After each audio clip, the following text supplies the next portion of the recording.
below zero hits us in life. Built for the cold, you say that ain't right. Too cold for the average Joe, just right for those who hear the show. In the image of greatness you were made, but taught by the world to be played. A new generation, we're building, no victims, we're creating. Them haters, keep hating, cause Gen Zero, we blazing. Welcome to another episode of the Built for the Cold podcast. Too cold for the average Joe, just right for me and the listeners and viewers of this show.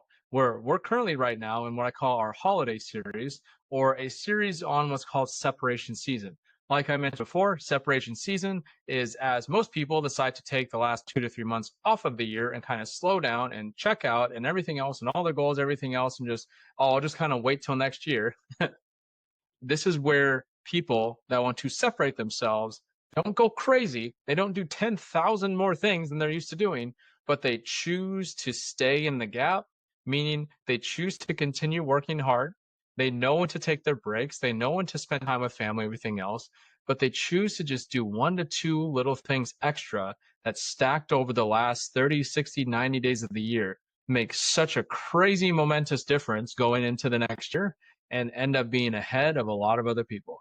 That's what separation season is. So, with that being said, today I want to talk about a topic that I think that many realize but don't actually take seriously enough until they experience the weight of the cost of doing nothing. And what do I mean by that? It comes down to this. I train tons and tons and tons of sales reps, sales teams, everything else. And I've talked to tons of people as far as coaching to all sorts of stuff, even people in the gym all the time. The thing that I find the truest the most, and regardless of what you're doing, you don't get in life what? You get in life what you want? Do you get in life what you intend on getting? Do you get in life what you strive for? Do you get what you speak of, what you tell others you're going to have? Do you get all that? Or do you only get in life what you accept? You know what the craziest part about that is? You don't have to enjoy the result or the situation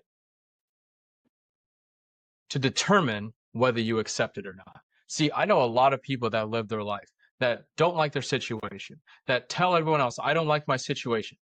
I don't want to move somewhere. I don't want to have that job. I don't want to be with this person. Well, that's all great, but you accepted it. And I've been guilty of that more than anyone else, what I've accepted.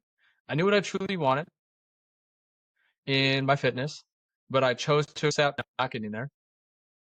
I knew I wanted more than a certain career that I was a part of, but because I accepted it, that's what I got. There's so many things. There's so many things we can think of. And so here's something I challenge all of you on. Because when we talk about doing 1 to 2 things extra during separation season to change our result, to radically shift our trajectory to something else that we didn't realize we could be, my mentor, Jeremy Wanner, uses this phenomenal frame. And I think it means so much more than just beyond salespeople. But there's 4 types of people in life. You have wingers, you have dabblers, you have know-it-allers, and you have masters. Okay, I think we all know kind of what the wingers are. They just go through life just winging it. There's no rhyme or reason. They just kind of go with the flow. Dabblers are people that kind of, they'll consult things here and there. They'll maybe open a book, read 5 pages. They'll like watch a YouTube video here or there to get better in some area. They'll kind of like look into maybe whether it's sales training or whatever to improve in their certain industry. They'll look at it for a little bit, maybe apply 1 or 2 things, feel like it's not worth it, throw it on the shelf, starts to collect dust. Those are your dabblers. Then you have your know-it-allers. The know-it-allers are people that feel like, hey, regardless of whatever happens, they know everything. No need to grow. Nobody understand how to do better. They're just there. They're just there feeling like, man, I know all because I know this certain industry. I know everything there is about life. I'm not going to name any specific industries that I know of and train that some and others. I think we can all name a couple. Okay.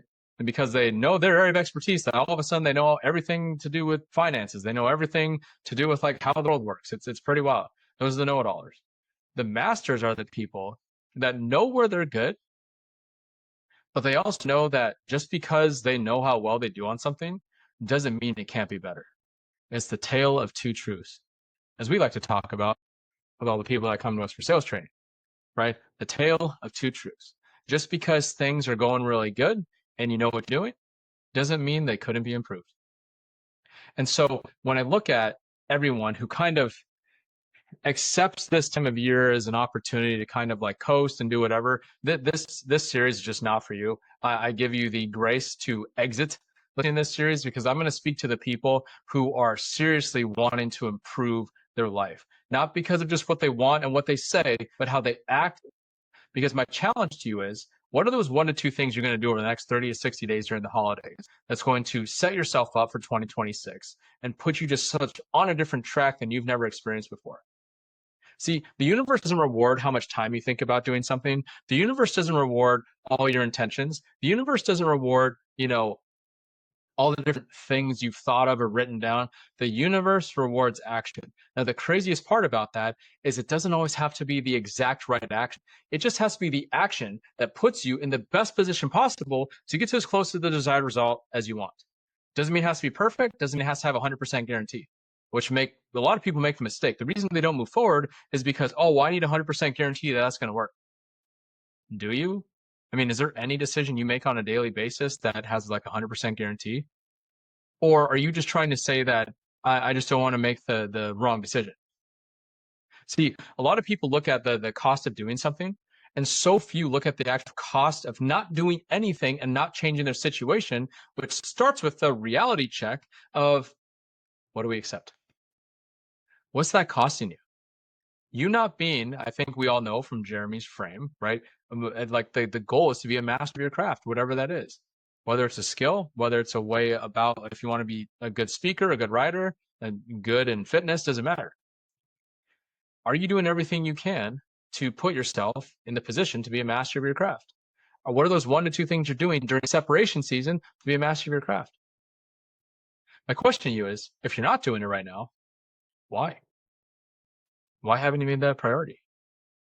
Just because you don't like your current situation doesn't mean you haven't not accepted it. I know it sounds like a lot of double negatives, but just because you don't enjoy where you're at right now, just by default accepting it, you've told yourself time and time again that it's still okay. It still sucks, but it doesn't suck enough for you to actually want to change. If that's where you're at right now, I pray for you. That's a very tough spot to be. It's a very tough spot to sit there and have no purpose because you've just chosen to accept the result of your action. Until you feel the weight of that inaction and get so obliteratingly frustrated with it, you're never going to change. I don't want to speak that over your life, but you're never going to change because you don't accept, like you don't accept the cost of your inaction. Like you're not seen as like it's, you don't see it as a cost of inaction. You just see it as like status quo. You see it as like, oh well, I'm not going to do anything about it, so it's just going to somehow magically get better or kind of just stay as is. Nothing just stays the same.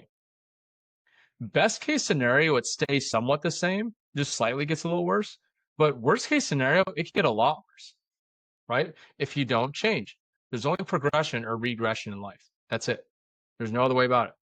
I'm happy to, anyone wants to argue that with me, by all means, go ahead. You do something for a longer period of time. You just start snacking at night just a little bit, and that's just a habit of yours. See how much weight you were able to keep off in a year.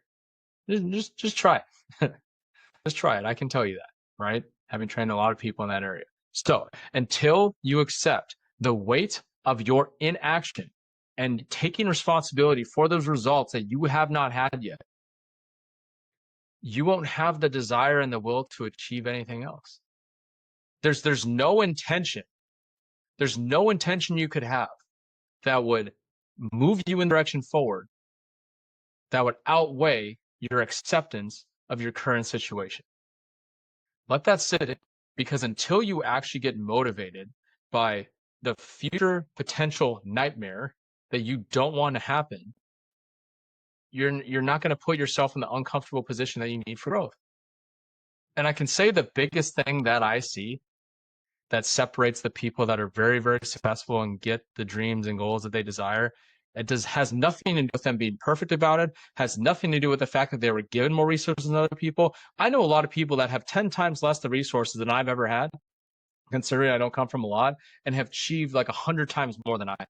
So it has nothing to do with the cards you were dealt. It has everything to do with how you saw that position, like we talked about last time, what you do with those cards life hands you. Because like they say, it's not your fault if you're born poor, but if you die poor, right, that's on you. Whether that's financially, emotionally, fitness-wise, whatever it might be, that's on you. And the people that get what they want eventually in life, what they did was they no longer accepted the life that they didn't want, accepted it. They felt the weight of an action so great, it moved them to forward so much so that it rode any other intention that they could ever have. So my encouragement to you as we continue to go through the holiday season, this series, what things in your life are you no longer going to accept? We'll see you on the next one.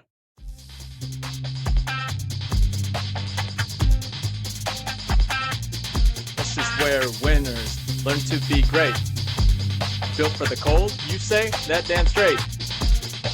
The lessons, the love, the insights from above. Hope you take them and grow, even with another cup of Joe.